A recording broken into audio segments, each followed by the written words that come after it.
말씀 로마서 8장 31절에서 39절의 말씀입니다. 로마서 8장 31절에서 39절의 말씀 우리 함께 보도록 하겠습니다.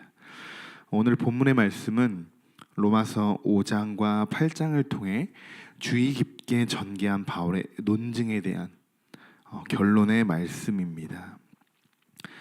제가 청년 예배와 또 지난주 수요 공감 예배 때 이런 이야기를 한 적이 있습니다. 하나님과 연애하듯이 우리가 신앙생활을 해봅시다 라고 말씀을 드렸습니다.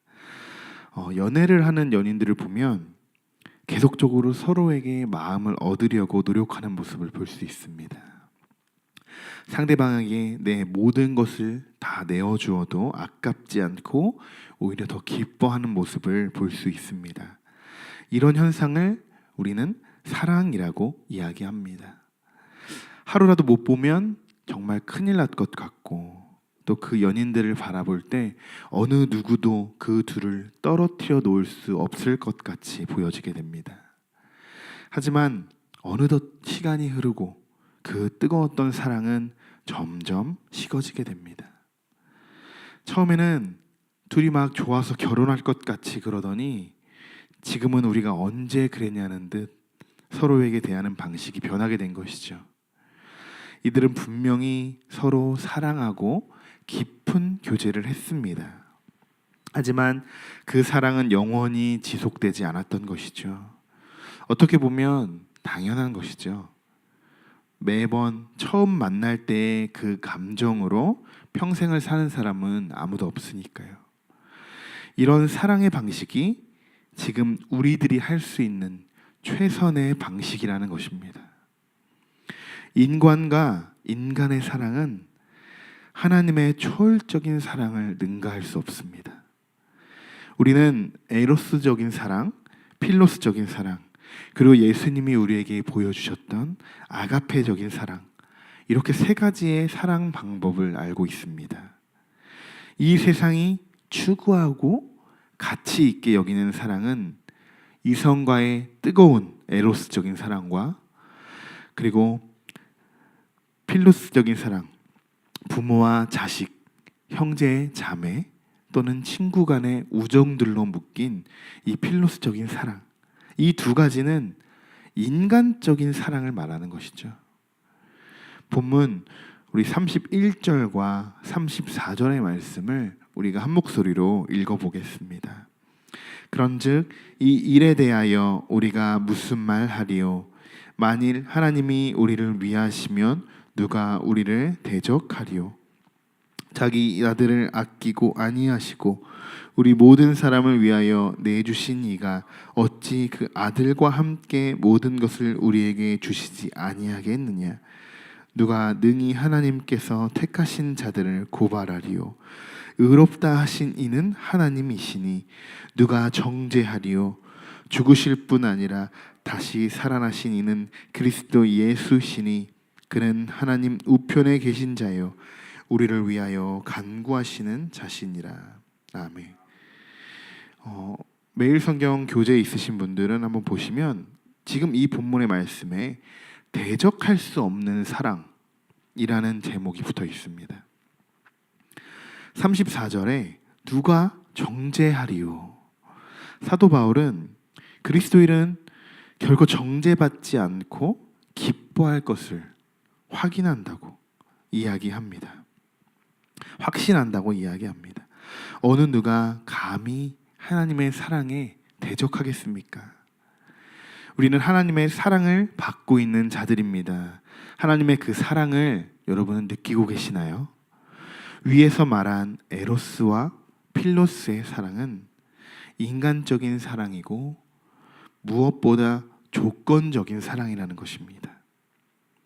하지만 우리가 모두 알고 있는 것처럼 하나님의 사랑은 무조건적인 아가페 사랑이라는 것이죠. 우리는 그런 사랑의 울타리 안에 보호받고 있습니다. 연인들 또는 부모와 자식 간의 사랑에 우리가 키재기를 한번 해본다면 어떨까요? 부모와 자식이 서로를 사랑하는 정도가 똑같을까요? 아니겠죠. 자식은 부모의 사랑을 넘어설 수 없습니다. 아마 그 자녀들이 그 부모님의 위치가 되었을 때, 그때쯤 부모님이 정말 우리 부모님이 나를 정말 사랑하셨구나라는 것을 뒤늦게 깨닫게 될 것입니다. 하지만 그 자녀들은 분명히 알고 있는 것 한 가지는 있습니다. 우리 부모님이 나를 정말 사랑하시는구나 라는 것은 알고 있고 느끼고 있다는 것이죠. 성도 여러분, 우리가 먼저 하나님의 사랑을 느껴야 합니다. 우리는 예수님처럼 아가페적인 사랑을 할 수 없습니다. 인간이기에 우리가 노력을 한다고 해도 그렇게 되는 것이 아니죠. 자식이 아무리 노력해도 부모의 사랑보다 크지 못한 것처럼 하나님의 사랑도 마찬가지입니다. 우리는 이런 하나님의 넉넉한 사랑으로 인해 지금 이렇게 살아가고 있는 것입니다.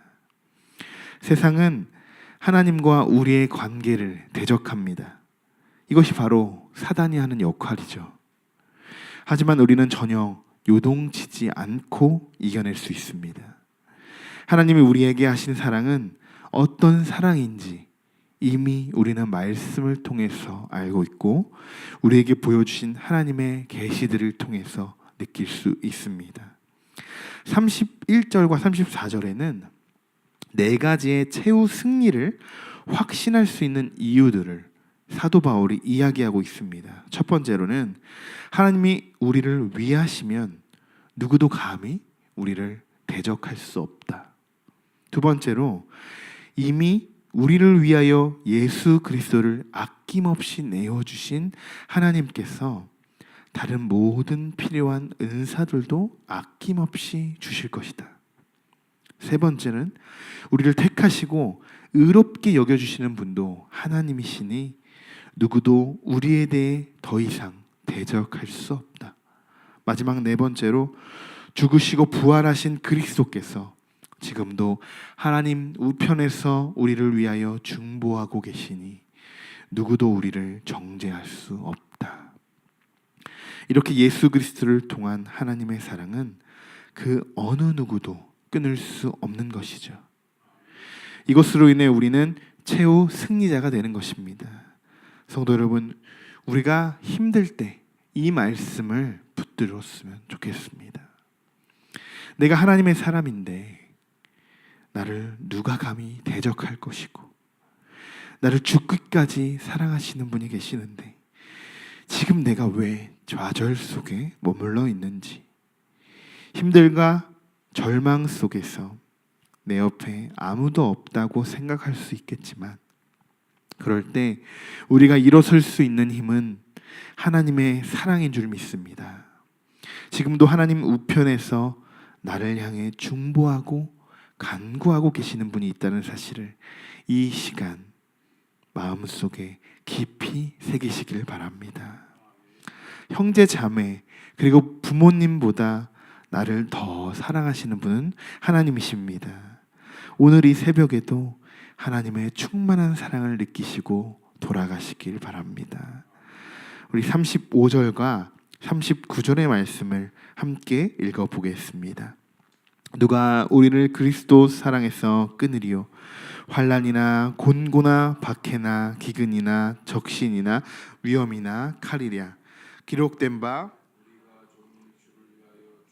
당하게 되며 도살당한 양같이 여김을 받았나이다. 그러나 이 모든 일에 우리를 사랑하시는 이로 말미암아 우리가 넉넉히 이기느니라.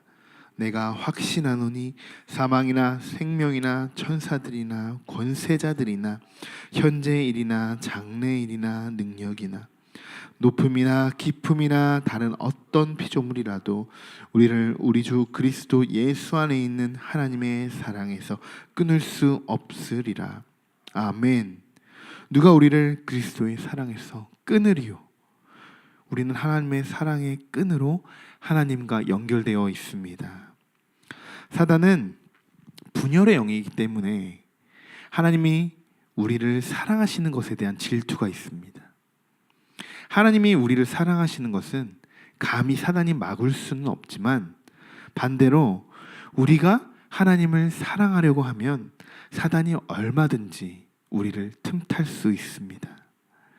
우리가 읽은 35절의 말씀을 보면 하나님의 사랑으로부터 우리를 끊어놓을 수 있는 방법 7가지가 제시되고 있습니다.